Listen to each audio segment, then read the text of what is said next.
Hello, in front of me I've got FC25. In this video I'll show you how to change pass player lock mode. In the beginning, let's go to settings and go to game settings. In gameplay scroll down and find pass receiver lock.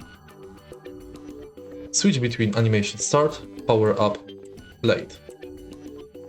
The pass receiver is locked as late as possible, around the same approximate time as when the ball is kicked.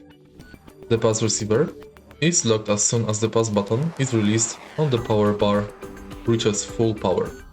This is the earliest possible receiver lock. The pass receiver is locked early, at the time when the kicking animation begins. If you find this video helpful, please leave like, comment and subscribe.